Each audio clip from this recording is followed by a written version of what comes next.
Welcome, ladies and gentlemen, to Springfield for the first race in round number 2 of the NAMAR Mountain Dew Code Red Series playoffs.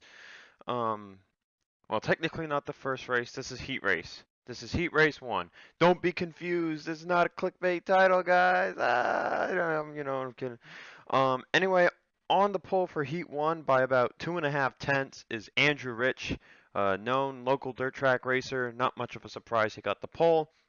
He's looking for what would be his 8th heat win on the season. One race after Braxton got to 8, Sorlin followed it up with his 8th heat win back at Gateway, and it looks like Andrew Rich is looking to join them and make it a three-way tie once again.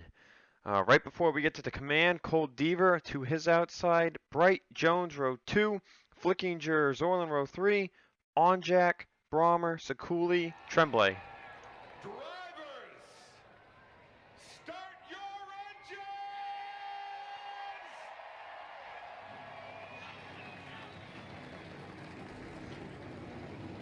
It's a 10-lap heat race. This is the last dirt track race on the season. Looking back at Bristol, Brahmer and Gardner won the heat races. And at Island Rally, it was Zorlin and Logan. So we'll see if any of those four drivers win one of these heats today. And eliminated from round 1, you must have seen at the end of Gateway's video, Bobo Jones, James Ellison, Nico Tringali, Marty Johnson, and RJ Bishop.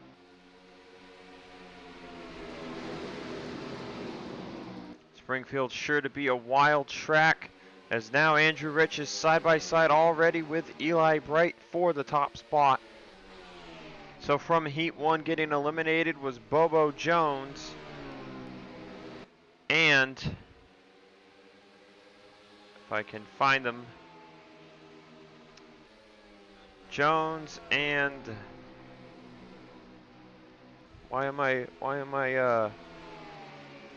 Jones and Johnson. Those were the two. Eli Bright not giving up, but Rich making the top line work very well. Let's bring the ticker up and see what the top speed is, as there's a photo finish there at the line. 160 miles an hour into the corner. Rich trying to make the top line work. How about Peter Onjack up the third as Bright takes the top spot.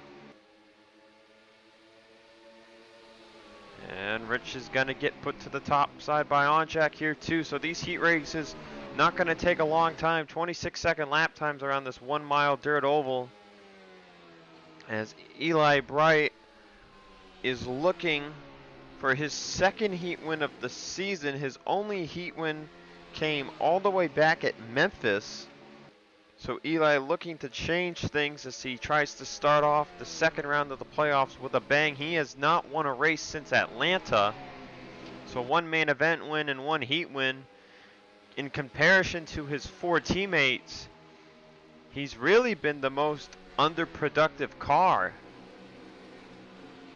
All 5 junior motorsports drivers are still in the playoff field, including all 3 RCR cars, both of the Stewart-Haas Biaggi cars, so you're already up to 10 right there. 3 of the 4 JD Motorsports cars remain, that's 13. And then you have Oskin, the lone Penske car. Or no, wait a minute. That doesn't sound right.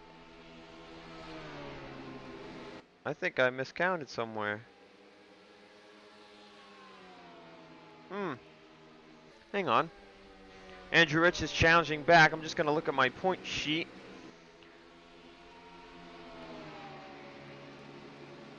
Oh, yes, that's right. I made the mistake because Sakuli's not in. Okay, so it's all 5 junior motorsports cars, the 3 RCR cars, Seth Cole and Edwin Mendez from JD, Commons and Nereza from JGR, Gardner and Zorlin from Stewart-Haas and Biaggi, and then Oskin, who's the lone Penske car. And oh man, out of nowhere, here comes Hunter Braxton. Straight up from third, Braxton.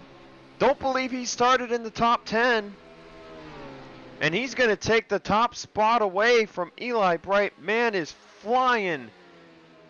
25.353 as they take 2 to go by Hunter Braxton.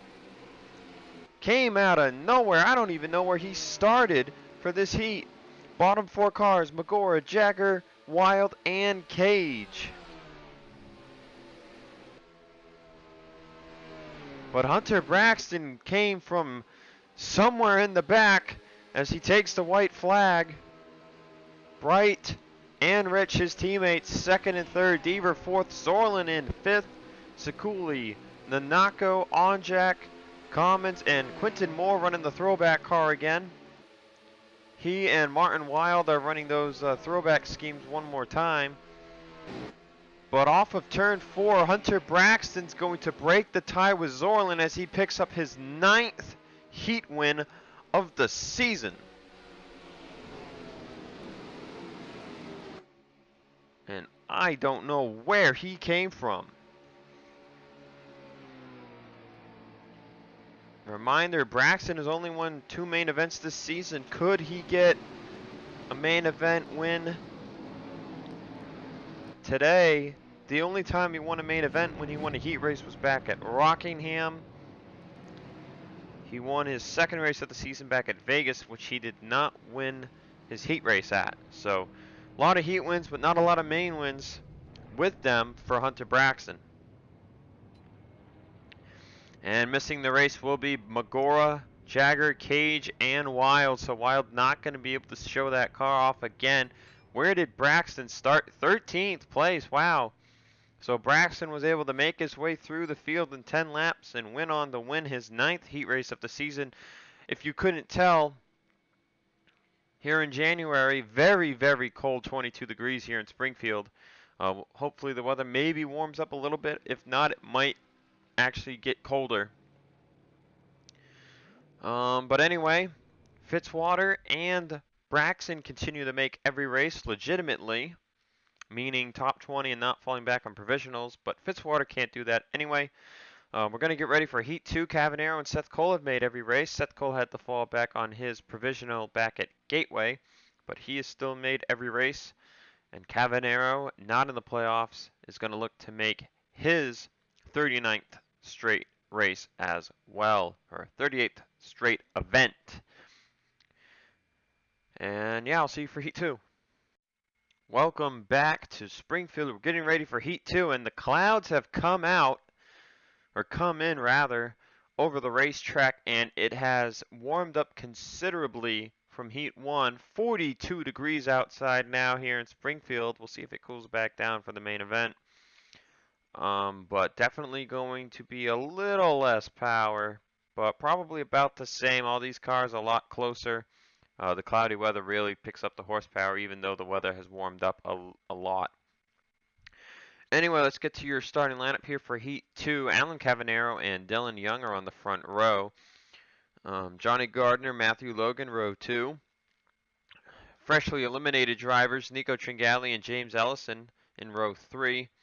Seth Cole and Samet Oskin in row 4, with Colt Hudson and Jackson King in row 5. And I just want to point this out, your eyes are not deceiving you. The 21 has a bit of a different paint scheme. They brightened it up and they changed a few things. So this will be Baranowski's car for the next 4 races, next 4 races. Maybe the rest of the season if she gets eliminated. But here's the command for Heat 2. Drivers, start your engines!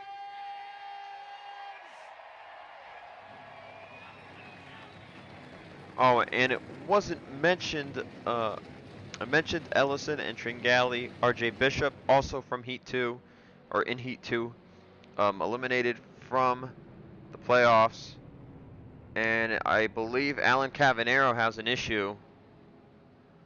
Yeah, Alan Cavanero has an issue on the front row.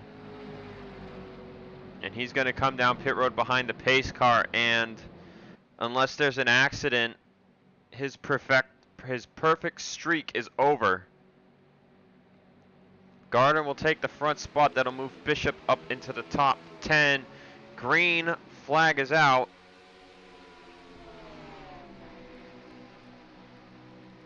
And Gardner already under fire for the race lead. Matthew Logan in the wall. Through the first 4 races, every heat race has been won by a playoff driver. Tringali is looking to change that today as he takes the lead.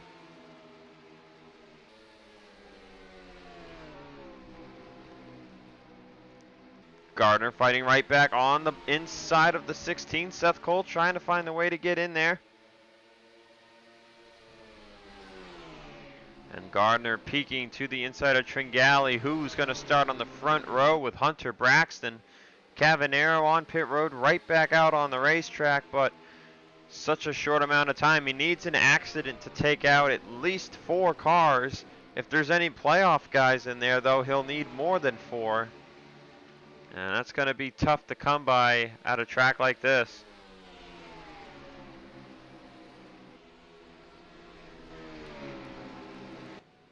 And Jackson King's on pit road with a ton of damage. Baran Oscus is on pit road. And Cavanero got the accident he needed, but it only took out 2 cars. Also forgot to mention, well, mention it now here in Heat 2. Fernandez also running her throwback from Darlington. So King and Baran Oscus on pit road. Right now that would kick out Chris Wheeler. As Baran Oscus is in the playoffs, she is locked in to the race automatically. So whoever finishes 20th right now would be kicked out. Gardner gets back by Tringali for the lead. Seth Cole second now. Young third as Tringali runs 4th. Colt Hudson 5th. Lightning, Oskin, Ellison, Nareza, and Bishop the top 10. Down the 5 to go. Nareza with a Transformers paint scheme. Nice and bright. Running this likely for the next 2 races. By the way, it's our last race in the state of Illinois. And next we're heading to Michigan. Then Indianapolis and Charlotte. And then round 3 is going to be hectic. Darlington, Daytona, Homestead, Pensacola to decide the final 5. 2 super speedway races. Things will definitely be interesting. Gardner continuing to hold on to the lead now. Seth Cole just trying to find a way to close up time, but he's losing time instead.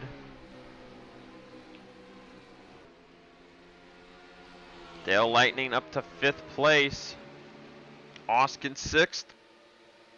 Ellison 7th. So Ellison may be out of the playoffs, but the only driver with multiple wins who was eliminated, I'm sure he'd like another W before the season ends. An interesting statistic as well, coming into Springfield as we're at 2 to go.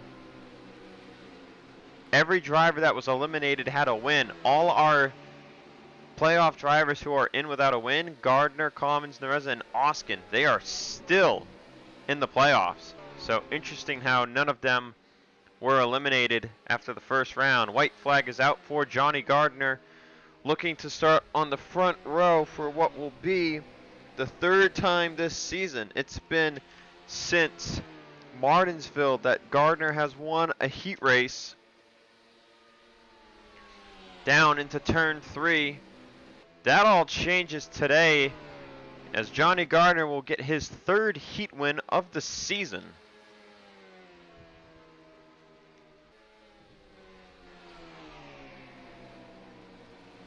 And it will be him and Hunter Braxton on the front row for 50 laps around Springfield. We're not expecting pit stops. This is Gardner's 2nd time that he'll be on the front row with a junior motorsports driver. He was on the front row with Andrew Rich at Martinsville. We'll have to wait and see who wins the coin flip, but both times Gardner's won a heat race, he's started on the pole, and you will definitely want to start on the pole here because inside line is a pretty good advantage unless you've got a beast of a race car.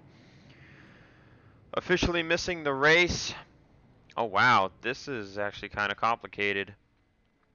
Matthew Logan finishes 20th, but because of Baran-Oscus, the position goes up to 19th, but because of Logan, it goes up to 18th. So the drivers missing the race will be Cole Baker, Chris Wheeler, Jackson King, and for the first time this season, Alan Cavanero got the pole, but some kind of problem right off the grid. That will cause him to miss his first race of the season. And that technically leaves us with just two perfectionists from Heat 1, Braxton and Fitzwater. Seth Cole is technically still making every race so far through the end of this round guaranteed because he's in the playoffs, but because he fell back onto provisional in a technical way, he isn't a perfect starter for the year. Anyways, we're going to see who gets the coin flip for the main event. 50 laps of racing around Springfield. It's going to be a pretty quick race. Caution flags might slow things down. But before we get to that, let's take a look and see what happened to the 99 and the 21. All right, here you go. They're going in the corner 3 wide, and Watson just gets into the wall a little bit, and that slides him up in the Baran-Oscus. And when you're on this kind of dirt, you just lose all grip immediately. Jackson King's actually going to do a flip here. Flip and a half. And he ends up landing on his roof, or did he get back on all 4 tires here? I think he gets back on all 4. Yeah, he does. And he would go on to drive it back to pit road as we saw. That's it here for Heat 2 though. Congrats on Gardner for the Heat win, and I'll see you for the main event.